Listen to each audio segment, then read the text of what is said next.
Hello friends, welcome back. आज हम अर्हेनियस theory के बारे में पढ़ेंगे। और अर्हेनियस थ्योरी किसकी? आयनाइजेशन की। एक अर्हेनियस थ्योरी आती है केमिकल काइनेटिक में, वो कहलाती है अर्हेनियस थ्योरी ऑफ रिएक्शन रेट। ये है अर्हेनियस थ्योरी ऑफ आयनाइजेशन। ठीक है, तो कुछ इसके पोस्टुलेट हैं जो हालांकि हमें पता है उन पोस्टुलेट के बारे में, बट फिर भी एक बार डिस्कस कर लेते हैं उसकी कौन कौन से पोस्टुलेट्स हैं। पहला पोस्टुलेट ये कहता है, पहला पोस्टुलेट कि आपके पास, मैं साथ साथ समझा भी देता हूं कि क्या यहाँ पे क्या होगा। लेट अस टेक, अपने पास ये वाटर है, अपने पास ये वाटर है, इसमें आपने NaCl को डाल दिया तो होगा क्या, एक रिएक्शन होगी कि NaCl जो है वाटर के साथ रिएक्शन करेगा और किसका फॉर्मेशन करेगा, Na पॉजिटिव का और Cl नेगेटिव का। यानी कि कोई भी इलेक्ट्रोलाइट को हम जब वाटर में ऐड करते हैं, डिजोल्व करते हैं, तो होगा क्या, आयंस का क्या होगा, फॉर्मेशन। यही क्या था, पहला पोस्टुलेट। एन इलेक्ट्रोलाइट, क्या पोस्टुलेट था, an electrolyte when dissolved in water dissociate it into ions, positive ion और नेगेटिव आयन। ठीक है, this process is known as ionization. ठीक है, या अगर मैं और करेक्टली कहूं तो ये कह सकता हूं इलेक्ट्रोलाइट यहाँ पे क्या होगा, डिसोशिएट। इस पे बहुत बड़ा ऑब्जेक्शन भी उठा था इस थ्योरी के ऊपर, behalf of this word ionization, क्योंकि यहाँ पर दो वर्ड आते हैं। एक तो वर्ड आयोनाइजेशन खुद है और दूसरा वर्ड है डिसोशिएशन। दोनों में कुछ ज्यादा डिफरेंस नहीं है। आयनाइजेशन मतलब कोई आयनिक कंपाउंड है, एग्जांपल देता हूं इसका, कोई आयनिक कंपाउंड है जैसे NaCl है, सॉरी डिसोसिएशन का एग्जांपल देता हूं पहले। ये जो एग्जांपल है वो किसका है, डिसोसिएशन का। ठीक है, डिसोसिएशन में क्या होगा, कोई NaCl है जो पहले से ही आयंस के रूप में प्रेजेंट है, यानी कि कोई आयनिक कंपाउंड होगा और ये वाटर में क्या होगा, डिजोल्ड, तो ये क्या हो जाता है, डिसोशिएट हो जाता है। Na पॉजिटिव और Cl नेगेटिव में क्या हो जाता है, डिसोशिएट। बट आयनाइजेशन का मीनिंग है आपके पास कोई कंपाउंड है, let us take weak electrolyte है, फॉर एग्जांपल एसिटिक एसिड है, कोई भी कंपाउंड है बट आपके पास आयनिक कंपाउंड नहीं है, यानी कि एक ऐसा कंपाउंड है जिसमें पॉजिटिव और नेगेटिव आयन प्रेजेंट नहीं है, तो उनको क्या करना पड़ेगा, जब आप इलेक्ट्रोलाइसिस यहाँ पे सप्लाई करोगे तो होगा क्या, एसीटेट आयन अलग हो जाएगा और H पॉजिटिव आयन अलग हो जाएगा। तो this is known as the ionization. तो ये था पहला पोस्टुलेट। सेकंड पोस्टुलेट ये कहता है, सेकंड पोस्टुलेट, अब देखो पॉजिटिव आयन बने हैं, ठीक बात है, नेगेटिव आयन भी बने हैं, तो पॉजिटिव आयन को सेकंड पोस्टुलेट में कह रहा है कि दिस थ्योरी के अकॉर्डिंग जो सेकंड पोस्टुलेट है वो ये है कि पॉजिटिव आयन को तो हम नाम देंगे यहाँ पे कटायन, और जो नेगेटिव आयन है उनको क्या कहेंगे, that is the anion. Cation जो है माइग्रेट करेगा किसकी side, migrate towards negative electrode की साइड मूव करेगा, और अनायन जो है वो माइग्रेट कहाँ करेगा, माइग्रेट टुवर्ड्स पॉजिटिव इलेक्ट्रोड।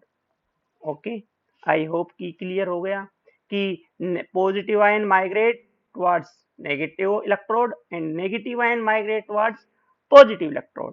ठीक है, या सिंपली कहूं कि जो पॉजिटिव आयन है वो तो मूव करता है कैथोड की, क्योंकि नेगेटिव चार्ज किसके ऊपर होता है, कैथोड के ऊपर होता है, कैथोड के ऊपर, और पॉजिटिव चार्ज किसके ऊपर होता है, दैट इज द एनोड के ऊपर इलेक्ट्रोलाइटिक सेल में। थर्ड पोस्टुलेट कहता है कि जितना पॉजिटिव चार्ज, जो चार्ज है, charge on, charge carried by, ये लिखो चार्ज ऑन नहीं, charge carried by positive ion is equal to opposite of charge carried by negative ion. यानी कि जितना चार्ज पॉजिटिव आयन के पास रहेगा उतना ही इक्वल चार्ज नेगेटिव आयन के पास रहेगा। बस शर्त यहां है, यहाँ पर पॉजिटिव चार्ज है, यहाँ पे नेगेटिव, बट दोनों का जो वैल्यू है, दोनों की जो अब्सोल्यूट वैल्यू है, मैथमेटिकली वैल्यू है, वो क्या रहेगी, सेम, ताकि पूरा का पूरा सॉल्यूशन, पूरा का पूरा सॉल्यूशन, पूरा का पूरा सॉल्यूशन कैसा रहेगा, न्यूट्रल, क्योंकि जितना पॉजिटिव उतना नेगेटिव, यानी कि क्या हो गया, न्यूट्रल। ये थर्ड पोस्टुलेट था। फोर्थ पोस्टुलेट कह रहा है कि जो आयन बने हैं, जैसे अभी हमने एक एग्जांपल दिया कि NaCl है, वो डिसोशिएट होके Na पॉजिटिव और Cl नेगेटिव का फॉर्मेशन करता है। सिमिलरली मैं कहूं आपके पास MgCl2 है, मैग्नीशियम क्लोराइड, ये टूट के क्या बनाते हैं, Mg2 पॉजिटिव और क्या बनाता है, वाटर में क्या बनाता है, 2Cl नेगेटिव। डिसोशिएट हो रहा है ये, मतलब यहाँ पे डिसोसिएशन हो रहा है। तो जो डिसोसिएशन हो रहा था मॉलिक्यूल का आयंस में, उस केस में क्या होगा, आयन भी वापस बैक रीयूनिट होकर, ये रिकंबाइन होकर कंपाउंड का फॉर्मेशन कर देंगे। मींस अनडिसोशिएट मॉलिक्यूल का क्या हो गया, फॉर्मेशन। मतलब यहाँ पे क्या हो रहा है, यहाँ पे ये हो रहा है कि जो आयन था वो भी आपस में रीयूनिट या रिकंबाइन होकर क्या बना दिया, अनडिसोशिएट मॉलिक्यूल। ये क्या बना दिया, अनडिसोशिएट मॉलिक्यूल का फॉर्मेशन कर देते हैं। यही है फोर्थ पोस्टुलेट, जिसमें कह रहा है कि the ion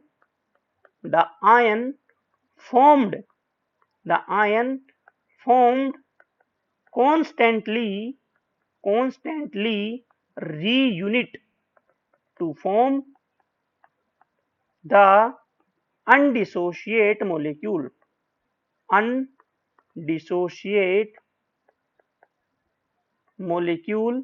till ultimately there is an equilibrium between ions and undissociate molecule, equilibria setup ना हो जाए, तब तक क्या होता जाएगा, ये अनडिसोशिएट मॉलिक्यूल आयन में और आयन अनडिसोशिएट मॉलिक्यूल में कन्वर्ट होता रहेगा।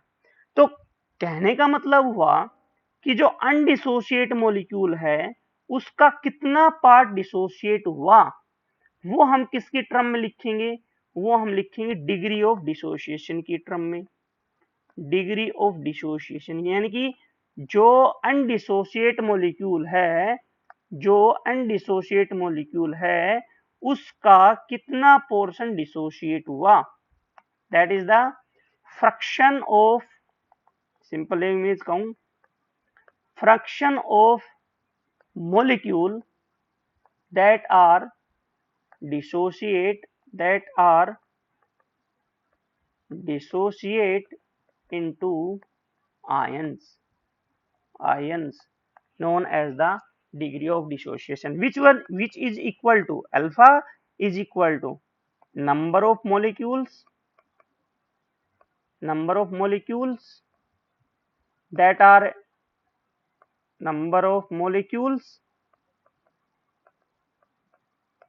are dissociate divided by total number of molecules. यानी कि अगर मान लो आपके पास 1 मोल आए, लेट अस टेक, मैं कहूं लेट ये कहूं कि आपके पास ये वाटर था, समझाने की कोशिश करता हूं। आपके पास क्या था, ये वाटर था, वाटर में आपने क्या ऐड कर दिया, आपने ऐड कर दिया 1 मोल NaCl डाल दिया। 1 मोल NaCl में कितने आयन, कितने मोलिक्यूल रहेंगे, 6.022 10 की पावर 23 मोलिक्यूल किसके हैं, NaCl के।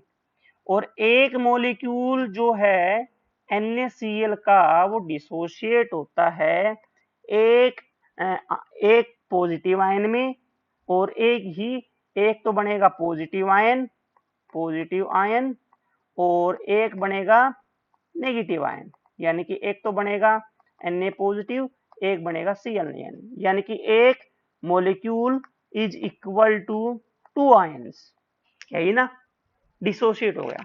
अब ऐसा तो है नहीं, ऐसा तो पॉसिबल नहीं है कि ये 6.022 10 की पावर 23 मोलिक्यूल्स हैं वो सारे के सारे डिसोशिएट हो जाएं आयंस में, ऐसा तो पॉसिबल नहीं है। हो सकता है यहाँ पे 10 मोलिक्यूल, 15 मोलिक्यूल या 20 मोलिक्यूल ऐसे रह जाएं जो कि अब भी अनडिसोशिएट फॉर्म में है। तो टोटल का कितना पार्ट डिसोशिएट हुआ वो किस टर्म में मेजर करेंगे, that is known as the degree of dissociation की टर्म में क्या करेंगे, मेजर करेंगे। यहीं से कंसेप्ट निकल के आया था किसका, एक्टिविटी का। एक्टिविटी एक कंसंट्रेशन की टर्म है, कंसंट्रेशन का दूसरा नाम ही एक्टिविटी है, इसलिए इसको हम ये भी बोल सकते हैं effective concentration is also known as the activity. हम इसका अलग से वीडियो बनाएंगे और उसको एक्सप्लेन करने की कोशिश करेंगे एक्टिविटी क्या होती है। ठीक है, तो कहने का मतलब है कोई भी आपके पास इलेक्ट्रोलाइट है उसका कितना पार्ट डिसोशिएट हुआ, that fraction is known as the degree of dissociation. Next जो पोस्टुलेट है that is the fifth postulate, उसमें कह रहा है कि जो डिसोसिएशन होगा अल्फा की वैल्यू जो है इंक्रीज होगी, कब, जब हम डाइल्यूशन करें, इंक्रीज विद डाइल्यूशन। डाइल्यूशन करेंगे तो डिसोसिएशन होता चला जाएगा, डिसोसिएशन होता चला जाएगा ज्यादा से ज्यादा, इस बात को याद रखना। और मैक्सिमम कहां होगा, अल्फा इज मैक्सिमम, अल्फा की वैल्यू मैक्सिमम कहां होगी, maximum eight infinite dilution. Infinite dilution के ऊपर अल्फा की वैल्यू क्या मिलेगी, मैक्सिमम मिलेगी, इस बात को जरूर याद रखना। जैसे आपके पास दो इलेक्ट्रोलाइट है, एक इज द स्ट्रॉन्ग इलेक्ट्रोलाइट है, इलेक्ट्रोलाइट, और एक है वीक इलेक्ट्रोलाइट। अब स्ट्रॉन्ग इलेक्ट्रोलाइट के ऊपर तो डिसोसिएशन का इफेक्ट नहीं पड़ता, आपने क्या किया यहाँ पे डाइल्यूशन किया, आपने क्या किया यहाँ पर भी डाइल्यूशन किया, ठीक है, तो यहाँ पे no effect on alpha, alpha के ऊपर कोई इफेक्ट नहीं पड़ेगा, बट यहाँ पे अल्फा क्या होगा, इंक्रीज। ऐसा क्यों, क्योंकि स्ट्रॉन्ग इलेक्ट्रोलाइट में चाहे डाइल्यूशन कम करो चाहे डाइल्यूशन ज्यादा करो, it will dissociate completely into ions, क्योंकि बाय डेफिनेशन है स्ट्रॉन्ग इलेक्ट्रोलाइट वही होता है जो कंप्लीटली डिसोशिएट हो जाए।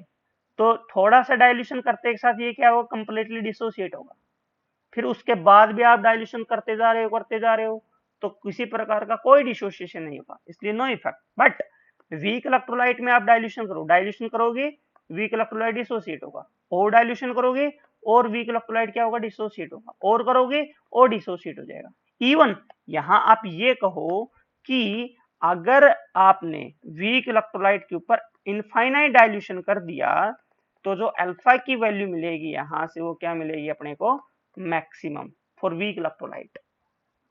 ठीक है, दूसरा एक और अनदर पोस्टुलेट देख लो भाई, छठा पोस्टुलेट ये कहता है कि जितना ज्यादा मैं डिसोसिएशन करूंगा, ग्रेटर इज द डिसोसिएशन, या आप ये कहो अल्फा जितना ज्यादा होगा उतना ही ज्यादा क्या होगा, कंडक्टेंस। बिल्कुल सही बात है, क्योंकि आयंस का फॉर्मेशन उतना क्या होगा, ज्यादा से ज्यादा। तो greater is the dissociation, larger is conductance, conductance क्या होगा, उतना ही ज्यादा से ज्यादा होगा।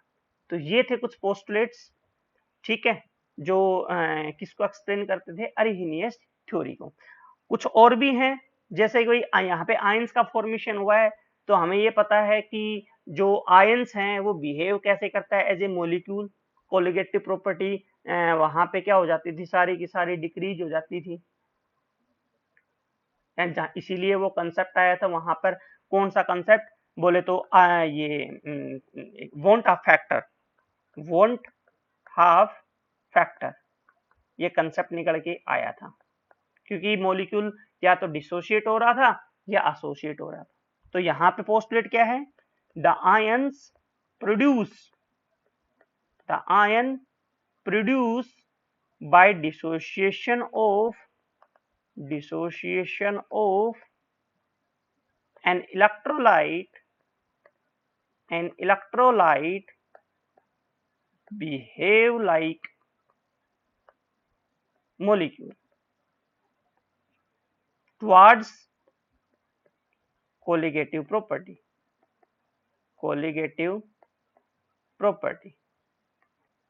और जितना ज्यादा डिसोसिएशन होगा ना, उतनी ज्यादा कोलिगेटिव प्रॉपर्टी कम होती चली जाएंगी। क्यों? क्योंकि सोल्यूट का जो कंटेंट है वो उतना ही ज्यादा बढ़ता चला जाता है, और जितना ज्यादा एसोसिएशन होगा उतनी कोलिगेटिव प्रॉपर्टी की वैल्यूज बढ़ती चली जाएंगी, ना कि डिक्रीज होंगी। ठीक है, एट्थ एंड लास्ट ये कह रहा है कि जो प्रॉपर्टी है, the property of an electrolyte are property of ion, जो प्रॉपर्टी है इलेक्ट्रोलाइट की वही किसकी प्रॉपर्टी है, आयंस की भी। यानी कि जो जो प्रॉपर्टी इलेक्ट्रोलाइट शो करेगा वो सारी की सारी प्रॉपर्टी कौन शो करेगा, आयन भी क्या करेगा, उसको सोल्व करेगा। तो ये थी आपकी अरहिनियस थ्योरी। आई होप कि आपके समझ में आई है। मेन जो इसका लिमिटेशंस है, लिमिटेशन इसका क्या है, this is applicable only for weak electrolyte. पहली जो लिमिटेशन है कि ये अप्लीकेबल किसके ऊपर होती है, वीक इलेक्ट्रोलाइट के ऊपर होती है, स्ट्रॉन्ग के ऊपर अप्लीकेबल नहीं होती। दूसरी है यहाँ पे जो एसोसिएशन वर्ड है उसकी जगह पे डिसोसिएशन वर्ड आना चाहिए, क्योंकि आयनाइजेशन किसका होता है, किसी भी इलेक्ट्रोलाइट का, जिस भी इलेक्ट्रोलाइट का आयनाइजेशन होगा इट मींस उसका डिसोसिएशन भी होता है। क्योंकि कुछ ऐसे भी हैं साल्ट जो पहले से ही आयनाइज्ड होते हैं, फॉर एग्जांपल NaCl, तो वहां पे NaCl का क्या होगा, डिसोसिएशन। ठीक है, तो ये थे कुछ आपके लिमिटेशंस। आई होप कि क्लियर हुआ है। तो चैनल के साथ बने रहिएगा और ज्यादा से ज्यादा चैनल को सब्सक्राइब कीजिए। Okay, thank you so much.